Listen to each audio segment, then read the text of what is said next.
Kaka, umeleta maziwa? Nimechemsha maji ya chai. Nipe hayo maziwa.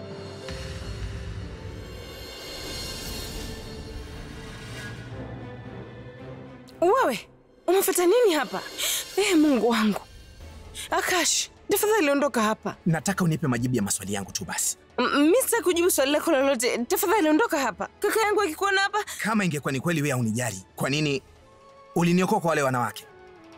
Akash, tafadhali. Unataka kusahau kila kilichopita kati yangu mimi na wewe. Lakini uliweza kabisa kuniita baba wa mtoto wako mbele ya Rachu, maziwa.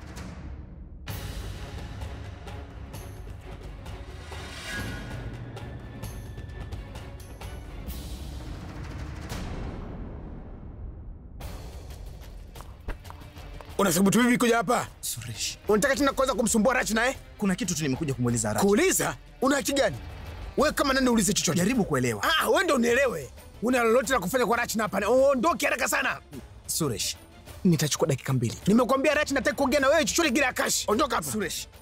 Hauwezi Kwa nini? Kwa sababu mimi ni baba wa mtoto wake.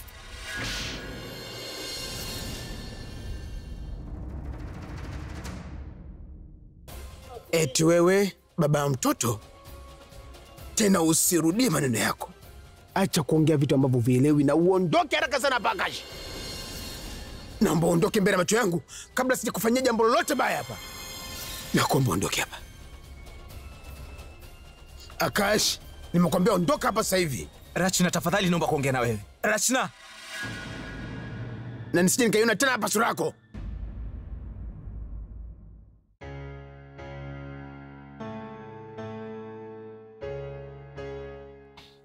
Hii nyumba kubwa kama nini? Chumba chenye cha dada nakijulia wapi?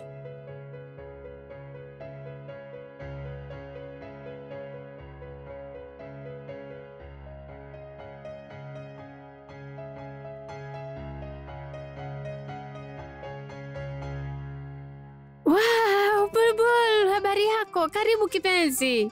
Habari yako bibi. Umekuja kumwona dada yako? Ndio. Unataka kuniambia umemkumbuka dada yako?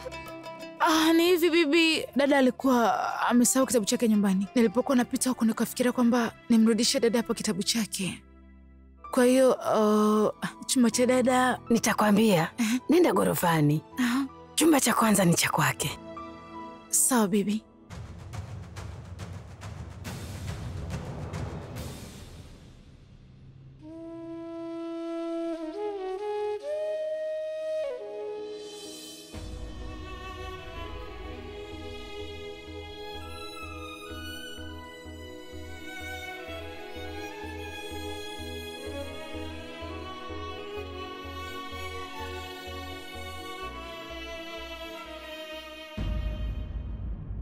Bulbul, umekuja? Mbona hafla? Si ungepiga simu? Ulikuwa umenikumbuka eh? Imekuwa vizuri umekuja. Hata mimi nilikuwa nimekukumbuka sana. Nilikuwa nimekuja nyumbani kukaa kwa siku moja, lakini sikutamani kabisa kurudi hapa. Lakini sasa hivi mie naye nakuboa eh? Wewe ni shabiki yake mkubwa sana. Njoo ukiona chumba chake. Njoo haraka ukiangalie. Yaani utavurugwa kwa nyimbo zake. Tazama, hii hapa CD ya nyimbo zake. Ile CD ambayo alikuwa anaisikiliza. Na hili gitaa ambalo kila siku huwa analifanyia mazoezi. Na kabati, hivi unajua sio kabati la kawaida.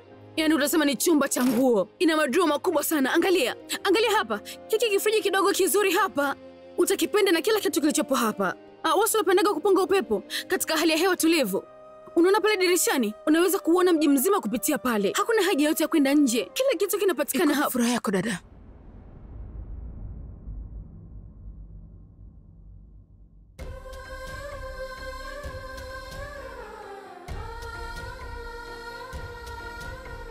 Mbona furaha yako wala haionekani dada?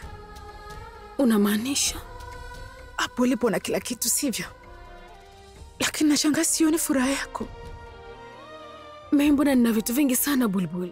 Na furaha ninayo. Nina furaha katika kila kitu hapa. Kila kitu unacho dada. Lakini kile kitu ambacho ulichokuwa unakitaka hauna. Ulichokuwa unakitaka upate mume ambaye atakuelewa na atijue thamani yako. Na atakikupenda pia. na sio yule mtu ambaye atakudanganya. Unaongea kitu gani? Nani kakwambia kuhusu yote hayo? Nani ambaye anazungumza vizuri sana zaidi yako? Macho pia ni wewe pekee ambaye unaweza kuyasoma. Dada, hauna furaha katika nyumba, si ndio? Sikiliza Bulbul, haiko kama hivyo. Dada, naomba usiniongope kitu chochote. Wakati Abi alipokuwa anazungumza na wewe, nilikuwa nimesikia mazungumzo yenu yote. Niambie dada. Alikuwa anatania tu Bulbul. Sinamjua jinsi ambavyo anapenda masihara. Unakuwa na wasiwasi bila ya sababu. Sawa, mikoko ni mdogo, lakini haimaanishi kwamba ni mtoto mdogo. Tukiwa tuko tutoni ulikuwa unazungumza na mimi na kushana mimi kila kitu, si ndio? Na hujai kabisa kufanya uamuzi mbaya dada. Kwa nini unifiche hili sasa dada? Naomba niambie, usinifiche kitu chochote. Hakuna kilichotokea Bulbul. Nataka nikwambie nini? Sikufichi chochote. Kila kitu kipo sawa. Naomba uniamini mimi, hakuna kitu kama hicho. Unataka kuniambia, si ndivyo? Hakuna kilichotokea Bulbul. Hapana, usiniambie. Mimi mwenyewe nitamfuata, nitaenda kumuuliza na mpango gani dhidi ya dadangu. Sawa. Bulbul unafanya nini? Sikia, usimuulize mtu yote chochote. Kwa nini nisiulize dada? Kwa nini nisiulize? Kama wote ukiniambia na chama nikamuulize. Nitaenda kumuuliza. Naona kabisa utaki mimi nijue. Naomba nielewe. Kwa sababu zipi sasa kufanya hivyo dada Kumuua mama au? Unataka kuongea nao? Unahisi kwamba ukiwaambia kila kitu kitakuja kuwa sawa? Utawadhihaki waibike, ndivyo unavyotaka? Hakuna kitakachokuwa sawa. Bulbul, kwa nini usielewe? Mimi nimefunga ndoa na Abhishek. Na hakuna mtu wa kulibadilisha hilo. Ndoto zote za mama yangu ziliunganishwa na hii ndoa. Ndoto ambazo zimetimizwa kwa ugumu sana Bulbul. Ina maana wataka umpo kwenye furaha yake sasa hivi. Bulbul, ukweli uliosikia mama hataweza kuuvumilia. Hataweza kulipokea hili. Na kama baya likimpata... Nyinyi wawili mnafanya nini hapa? Bulbul amekuja, kwa hiyo nilikuwa namuonyesha nyumba. Basi acha turudi chumbani kwangu, usijali. Twende.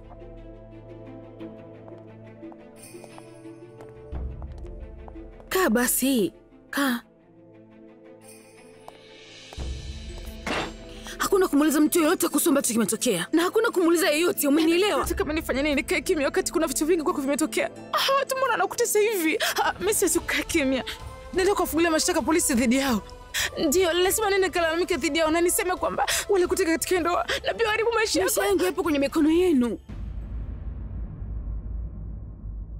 Mikononi mwako, mwa mama, mwa bibi. Hayako mikononi mwa hawa watu. Na hata kama ukienda kushtaki polisi, nini kitafanyika? Polisi watakuja hapa na kuja nyumbani kwetu pia. Na mama atakwenda kujua kila kitu.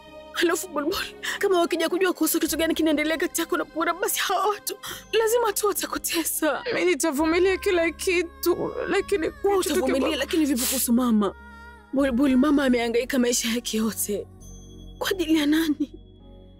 Kwa ajili ya furaha yetu sisi wawili. Mama akija kujua kwamba mabinti zake wote wapo katika hali kama hii, itakuwaje? Bulbul, mama ana furaha sana kujua kwamba niko na furaha katika nyumba ya wakwe zangu. Na kwamba nimetulia hapa nyumbani. Hatutaki kumnyang'anya hii furaha. Naomba usijali kuhusu mimi. Bibi yake na Abhishek ananijali vizuri sana na ananipenda mno. Kama yeye yupo, hakuna kitakachonipata. Na kwani ina maana humwamini dada yako? Nitashughulikia vyote.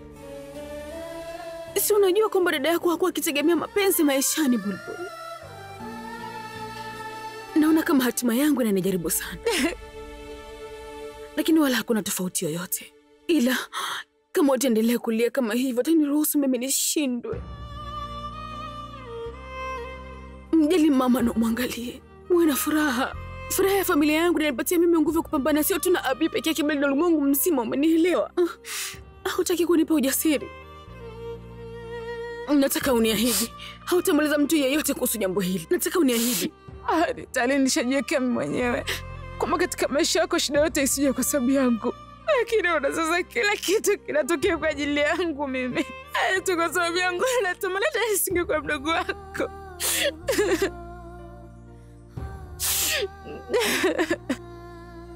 Kama usingekuwa mdogo wangu, basi ungekuwa mamangu. Najua unanipenda sana. Nisamehe sana dada. Nisamehe. Yote kipenzi. Usiseme hivyo.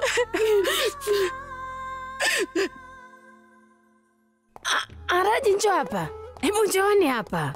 Pami, Mitali, fanyeni haraka. Njoo hapa. Hebu sikilizeni. Abi unisikiliza mimi sana. Lakini leo amenifurahisha sana kuliko siku zote.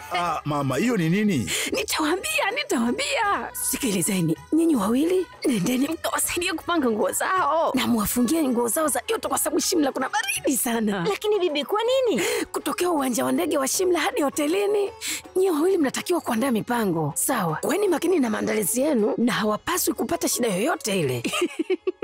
Yaani huu bibi Kizia anatumia pesa nyingi sana baada ya ibada ya ndoa. Hii sio sawa. Yaani mimi siku ya kwanza kuolewa humu ndani, yaani hakukuwa na mtu yoyote yule aliyekuwa na shauku kuhusu mimi. Raj, njoo hapa mara moja. Hata sisi pia tunaweza kutoka Abi na Prag ndio walioana hivi karibuni, na sio sisi. Na kitu kimoja zaidi, kuwapigia simu ovyo ovyo hakutakiwi kabisa. Sitaki hata waongee na sisi katika fungate yao. Ni swala la siku chache tu. Jamani, waacheni wakae pamoja. Na waacheni wazungumze wao tu. Wakae pamoja hivyo tu bila sumbufu wote. Waacheni tu. Abi anaenda fungate na huyu mrembo wa miwani? Na wala hajataka kuniambia kabisa kuhusu hilo. Kumbuka tu ahadi uliyoiweka.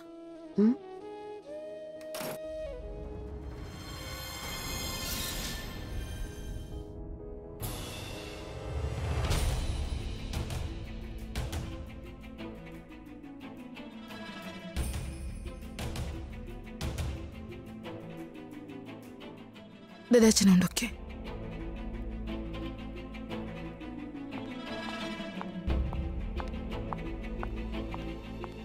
Nini kilimtokea? Kwa nini alikuwa akinitazama? Mwache aende kuzimu. Umepata ulichokuwa unakitaka, sio? Usiniangalie hivyo. Ninajua kabisa mtu alopandikiza wazo hili la fungati katika akili ya bibi ni wewe. Na ninazungumza na wewe. Umefanya hivyo makusudi kwa sababu unajua kabisa mimi siwezi kusema hapana kwa bibi. Kwa hiyo umefanya hivyo kwa ajili ya kunikomoa mimi. Kwa katika akili yako ulikuwa ukitamani kufanya utalii katika nchi kama za Tanzania, kwa hiyo ukaona hii ndio nafasi ya kuitumia, si ndio? Sasa sahau kuhusu Uswizi. Haustahili kupelekwa mahali popote pale. Lakini kwa sababu ya fitina zako nitalazimika kupeleka Shimla kwa siku 4. Sijui nitawezaje kukuvumilia kwa siku zote hizo. Hata mimi nashangaa. Basi nenda kamwambia sasa kwamba unataka kwenda peke yako katika mapumziko. Kwa nini unanijumlisha na mimi sasa? Kwa nini usimwambie ukweli bibi kuhusu uhusiano wetu? Ili usiweze kwenda na mimi sehemu yoyote. Unajua kabisa siwezi kufanya kitu kama hiko. Na wewe umechukulia faida sana katika jambo hilo. Lakini hii mipango ambayo unaipanga, basi haitodumu milele. Ndoto ambazo utakuwa ukiziota usiku ndani ya hizo siku 4, basi zitakuwa mbaya na zitakutesa katika maisha yako yote. Nitayafanya maisha yako kuwa jehanamu. Na hakutakuwa mtu yoyote kunizuia hapo. Sio bibi yako wala bibi yangu mimi.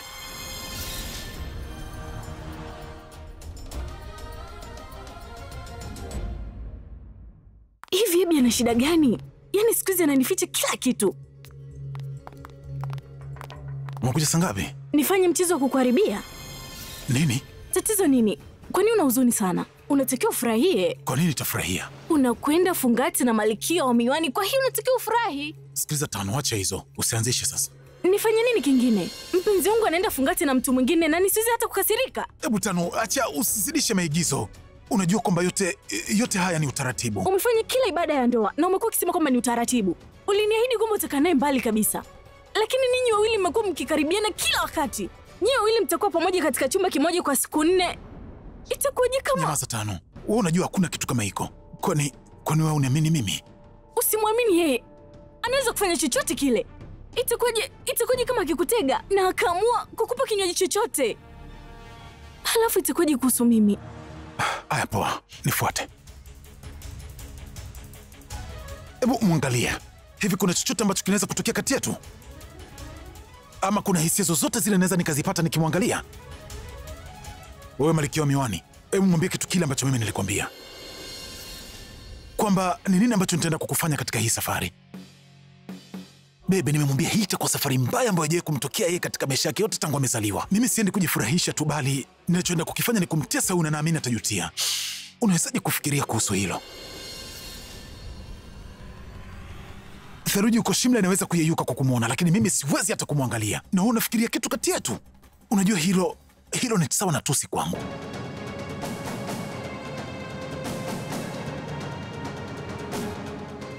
Ebu wacha niweke jambo moja hili wazi kwa wote. Kwa taarifa yako, nina kuchukia. Ulikuja kukamilisha maisha yangu, lakini nitayafanya maisha yako yawe machungu. Lazima utachanganyikiwa kwamba umeolewa lakini umehukumiwa maisha. Na ndio, ninampenda Tano, na kama sitakuja kuthubutu kukupenda wewe, sio kwenye safari hii ya Fungate au maisha yangu yote.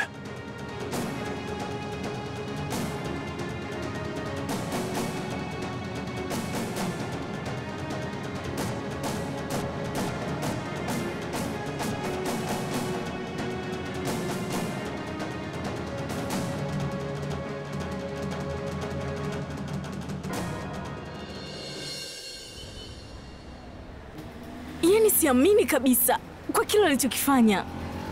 Hivi uliona sura yake? Sijamtazama sura yake tangu siku nyingi tu, lakini leo nilitamani hata nimchape kofi la haja kwenye sura yake. Kwa hiyo natumai mashaka yote yameondoka sasa. Au na mashaka yoyote? Samahani Abi, sijui hata kilinitokea nini mpaka nikafanya vile. Naomba nisamehe. Haina shida, usinifikirie hivyo tena. Sawa. Lakini utakaa naye vipi sasa? Hiyo ni pointi yangu. Namaanisha siwezi kumstahimilia hata dakika moja nikikaa naye kwenye chumba. Sijui hata nitaishije naye katika hizi siku. Inanitisha. Nimepata wazo. Natumai hilo wazo linihusishi mimi. Nitafanya.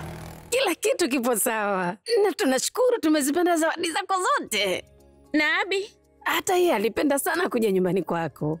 Alisema bibi yake Pragya ni shabiki wake. Tena mkubwa sana. Bibi, wewe ni mwema sana. Wewe ni mwema zaidi ya sisi. Hapana, naongea ukweli. Itanibidi nimshawishi bibi. Itanibidi nimwambie kwamba inabidi aghirishe hii safari ya Fungate.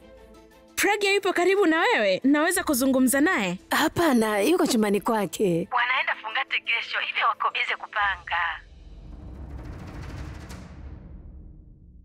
Hilo ni jambo zuri sana. Watoto kwenda mapumziko, hakuna kinachoshindikana. Wanaenda wapi? Mimi nilitaka kuwapeleka Uswizi, lakini Abi yeye Bado yuko bize sana.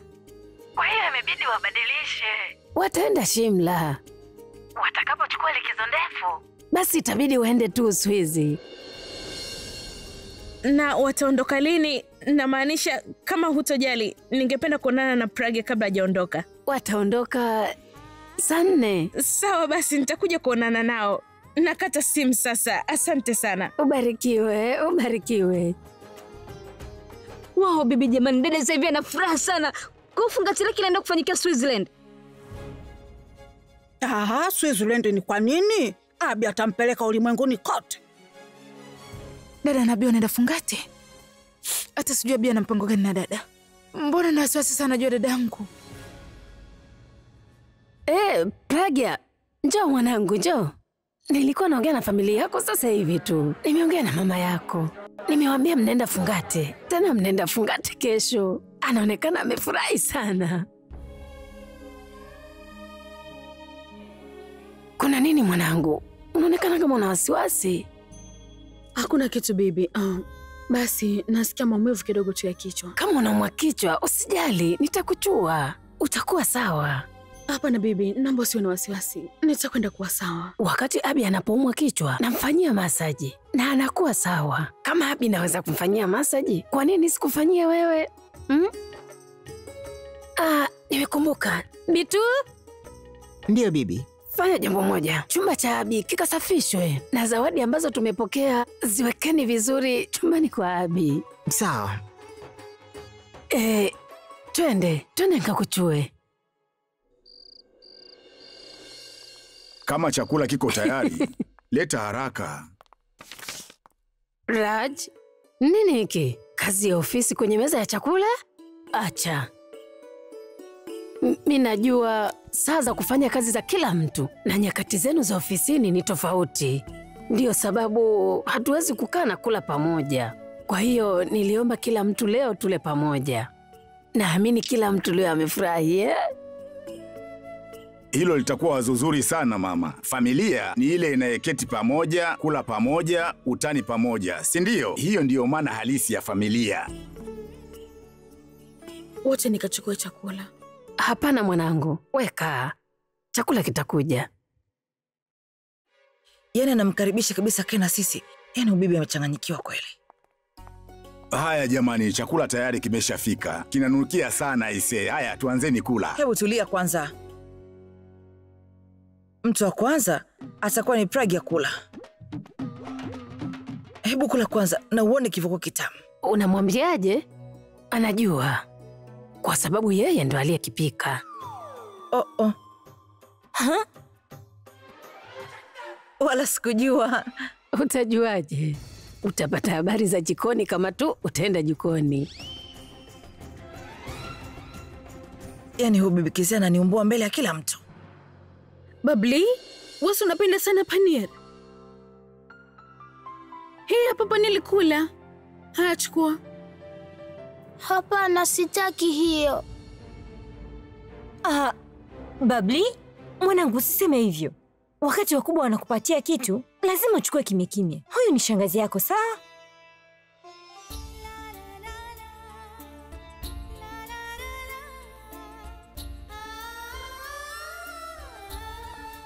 Naona familia yote iko pamoja leo. Vipi, kuna sherehe nini? Wow. Kinanukia vizuri. Njoo, kaa ule na sisi. Hapana bibi, nimeshakula. Kwa nini? Hata baada ya ndoa? Si nilishakukataza? Bibi, nilikotoka nilikuwa na mkutano na mtalishaji. Ilibidi nile naye, sikuweza kukataa. Mwanangu, inabidi umbadilishe tabia yake sasa. Ikiwa hatabadilika, vuta masikio yake. Atavuta sikio langu?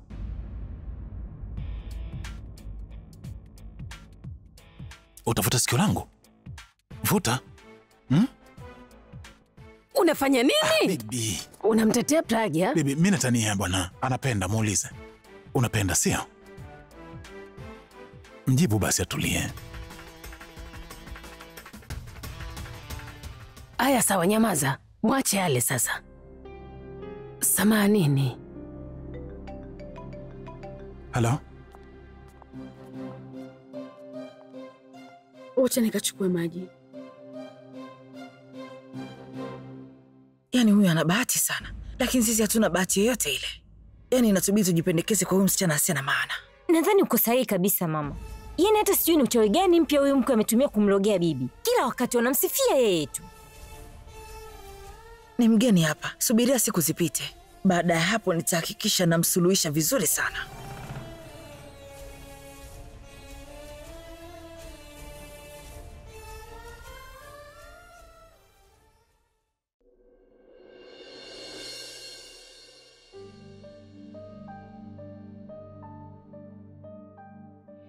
Robin!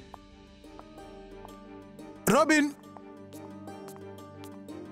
Vinywaji vyangu viko wapi? Bibi Hivi kwa nini bibi anapenda kuyageuza maisha yangu namna hii? Yaani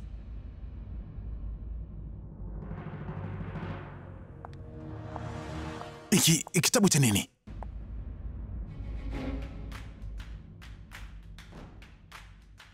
Au umekiweka tu kama pambo hapa chumbani? Maana akikufanyia chochote kile kwenye mwili wako. Hii ni kwa ajili ya kutengeneza akili na sio mwili. Faida yake nini? Kwa sababu hata una ubongo. Unasemaje? Nimetumia akili yangu yote kukuteka. Bado unaitilia shaka, si ndio?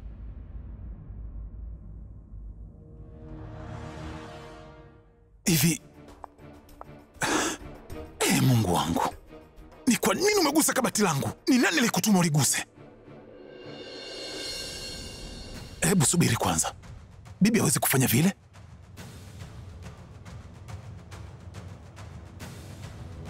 Mimi nilikuwa nimeiweka. Kwa idhini ya nani?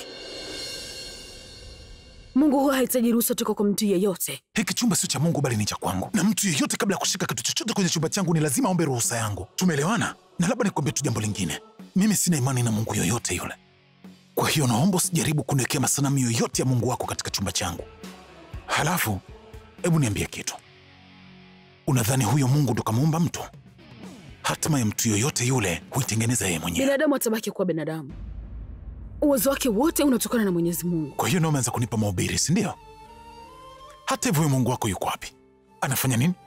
Hebu sahau kuhusu wengine. Wewe amekufanya nini mpaka sasa?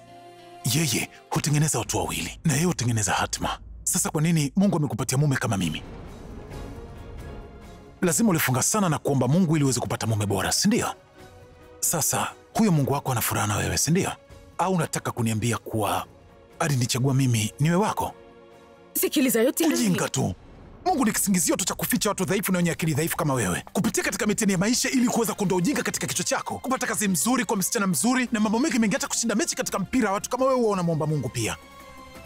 Likitokea jambo zuri unasema ni neema ya Mungu, lakini jambo baya eti ni adhabu kutoka kwa Mungu.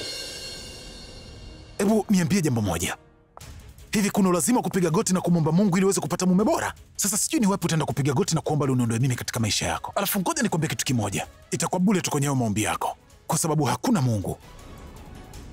Na ikiwa unafikiria kweli kuna Mungu, basi nenda ukanishtaki mbele zake. Nenda kapiga goti na umlalamikie kwa nini amekupa mume kama mimi katika maisha yako, sawa?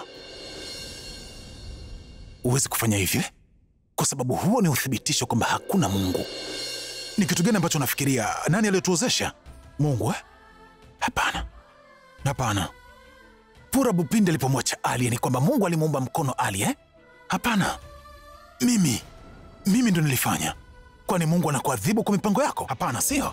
Mimi hapa ndio nakuadhibu kwa mipango ambayo uliifanya katika kipindi chetu ambacho tulikuwa hatuna mali wala pesa. Sio Mungu wako aliyotulisha, bali mimi ndiye ambaye niliweza kulisha familia yangu katika kila kitu. Lakini mimi peke yangu niliweza kupambana na kuwa mwamba katika wasanii nyota. Wala sio Mungu wako. Na ikiwa kama wewe Mungu wako yupo, basi mwambie ninyang'anye ustaa wangu pamoja na jina langu nililolipata kwenye muziki. Anifanye niwe maskini wa kutupwa kama walivyo maskini wengine.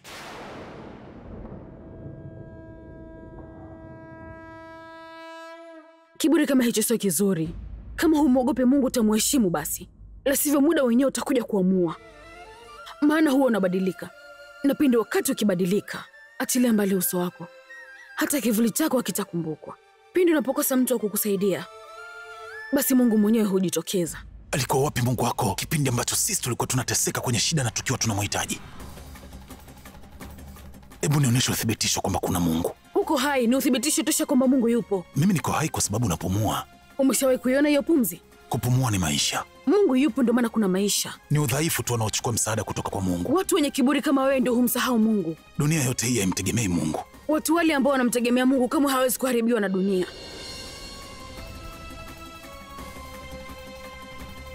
Lazima limvutia bibi na mazungumzo yake ya kiroho huyo. Chuma changu. Mungu.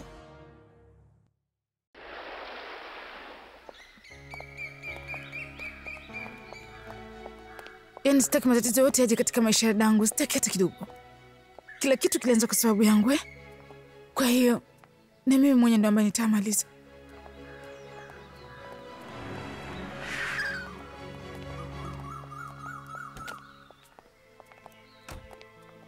Bulbul, nimefurahi kwa kuwa umekuja hapa. Wewe hujui kitu ambacho ninachokipitia sasa hivi. Bulbul, nimekuja hapa kutoa mkanganyiko wako leo. Yule msichana ulioniona naye sio mwingine bali alikuwa ni Alia tu, dada yake na Abi. Bulbul, nilimchumbia Alia, lakini ilikuwa ni kawaida tu. Ni kwa sababu ya urafiki ambao mimi ulionifanya nimpe tumaini Abi. Lakini mimi sikuwahi kamwe kumpenda Alia kabisa. Niamini Bulbul, nakupenda wewe tu. Nimekuja hapa kuyasafisha haya yote, lakini nilipokuja kugundua kwamba Abi kamuoa dada yako, nilidhani nimechelewa. Ila Bulbul, hii ndoa haikuwa imekusudiwa kabisa. Tena ni ndoa ya watu wawili wanaochukiana. Sio hata nini kinaendelea hapa. kitu kinachonichanganya hapa zaidi, siujui ukweli haswa ni upi. Unataka kujua ukweli wewe, si ndiye? Unajisikia kusikiliza ukweli pora? Basi sikiliza. Huyo rafiki yako Abi amemwona dadangu mimi kwa makosa akidhania kwamba ni Bulbul. Nini? Abi alifikiri kwamba dadangu mimi ndio msichana pekee ambaye unampenda na dadangu mimi ndio msichana ambaye alisababisha umwache dada yake Abi. Na hajui kwamba msichana sio dadangu na msichana ambaye unampenda ni msichana mwingine ila nashindwa kuelewa mkanganyiko uliotokea matokeo kwa sababu gani, lakini dadangu anapitia wakati mgumu sana pora. Usisahau kuchukua dawa yako ya meno, mswaki na masweta na dawa ya kikohozi pia. Na uhakika huko kutakuwa na baridi sana mwanangu. Haya sawa. Na wewe pia unakunywa dawa ya kikohozi? Hapana mwanangu, hii sio dawa ya kikohozi. Ikiwa hali ya hewa ya baridi kidogo jijini, basi huwa anapataga mafua. Sio baridi. Atapata homa kwa ajili yangu, si ndio?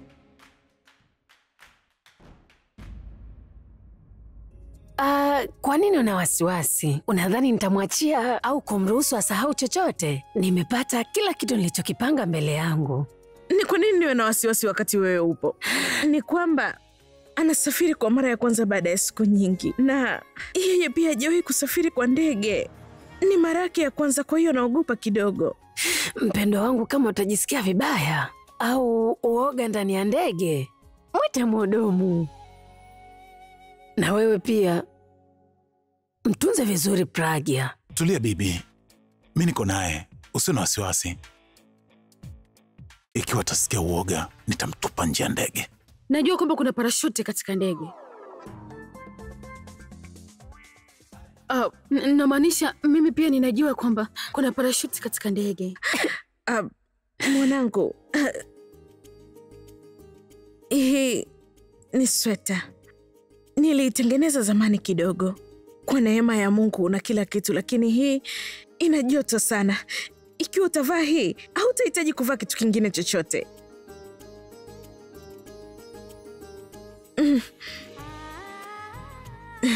Asante. Nafikiri tunapaswa kuondoka sasa. Ikiwa kama tutaikosa ndege, kuna ndoto ya mtu itaharibika. Sawa? Tunaondoka sasa. Robin!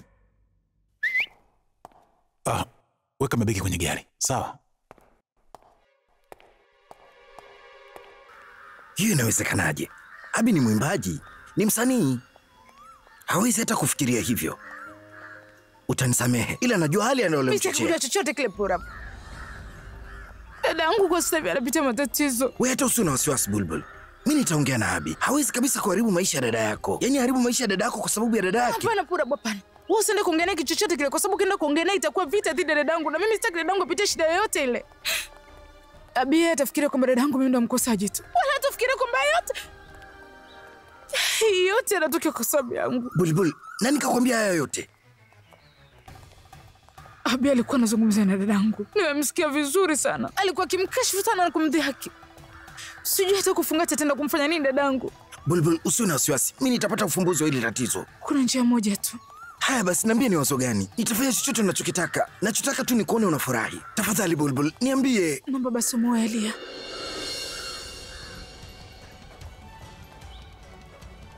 Na Elia akishakupata, kila kitu kitakuwa sawa sawa kabisa pora. Vinginevyo ya mambo yataendelea tu.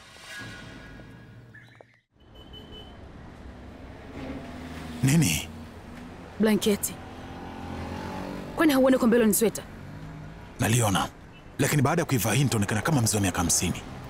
Alafu hebu angalia rangi yake. Ni mbaya sana. Unajua nini? Sawa hata kuivaa siwezi hata kusafishia gari langu. Masweta siku zote huwa ni malaini. Lakini hili limekakamaa. Linakwaruza. Nina hakika limetengenezwa na sufu ya bei rahisi. Mama alifuma kwa mikono yake.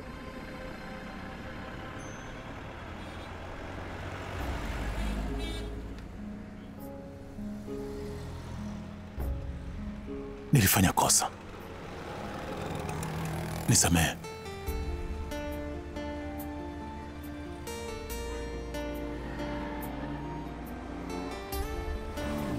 Umefurahi?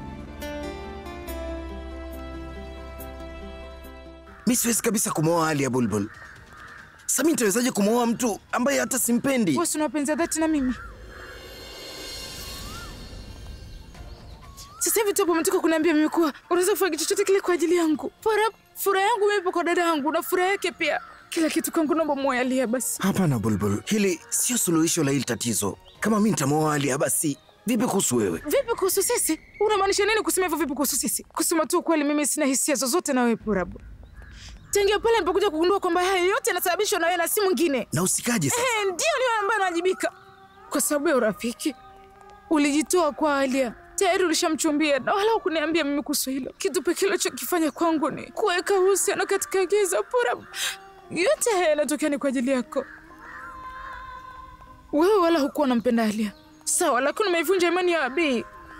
Kwa nini sasa umsaliti? Mimi simtatii Abi. Chochote anachokifanya ni wajibu wake kusimama kama kaka Purabu.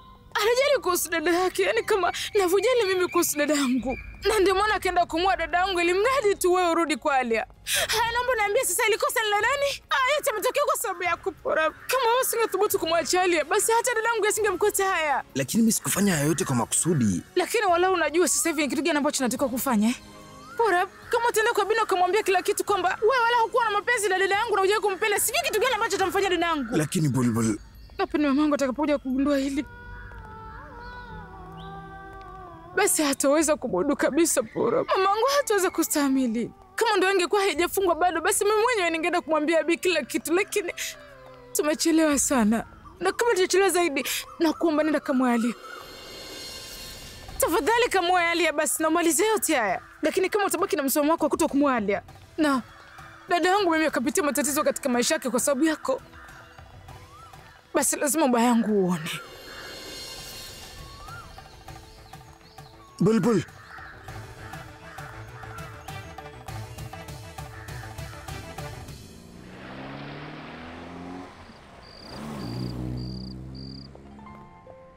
Kwa nini tumekuja hapa? Ilibidi twende uwanja wa ndege. Vua mioni yako na uone, hapa ni uwanja wa ndege. Mimi sio mpumbavu ujue. Uwezi kuwa kwa sababu wewe mara zote unajifanya una akili sana. Hujawahi kusafiri na ndege. Na ndio maana haujui. Huu ni uwanja wa ndege, hii ndio meza ya ukaguzi, na hapa ndipo ambapo tutapata tiketi ya kusafiria. Ungependa kusafiri vipi leo?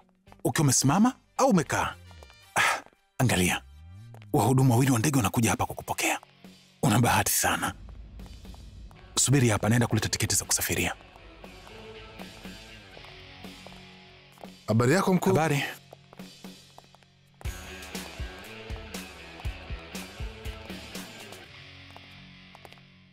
Twende rakisha. Tutakuja kuchelewa ndege. Unaweza kuniambia kwa nini tuko hapa?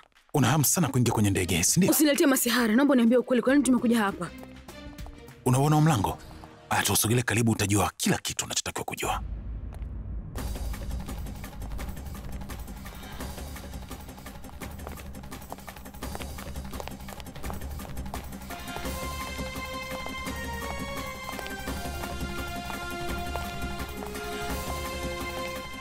Njoo upesi bwana, ndege itatuacha.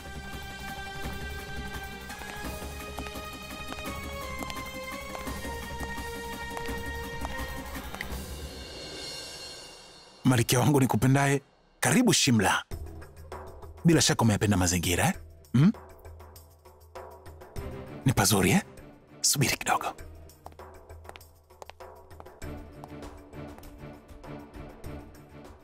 Kwa muda chumba hichi kitakuwa cha baridi. Na pataonekana kama Shimla vile. Kuna shida moja tu hapa. Hakutakuwa na theluji. Na hakuna uwezekano wa kuanguka kwa theluji kwa siku 4 zijazo. Sio mimi. Ni ofisa wa hali ya hewa hapa naongea. Kama kuna kitu chochote kile ambacho utakuwa unakihitaji, kuna huduma za vyumba. Upuuzi gani huu? Hapana, hii sio. Hii ndio fungate yako wewe. Uwechukulia tu hii kama Uswizi ama Shimla. Kuna shida gani kwani? Kwa sababu jambo la muhimu ni kwamba kwa siku 4 zijazo utakaa hapa peke yako. Wewe unapenda kusafiri, eh? Basi katika siku 4 zinazokuja mawazo yako ndio yatakuwa kizunguka huko ndani. Na mwili wako itabidi uzoee kwa sababu hautotoka huko ndani. Na unajua nini? Mimi naelekea kwa mpenzi wangu sasa. Kwenye fungate la kweli na tamu. Kwa hiyo, furahia fungate lako. Na mimi pia nikafurahia la kwangu. Sawa?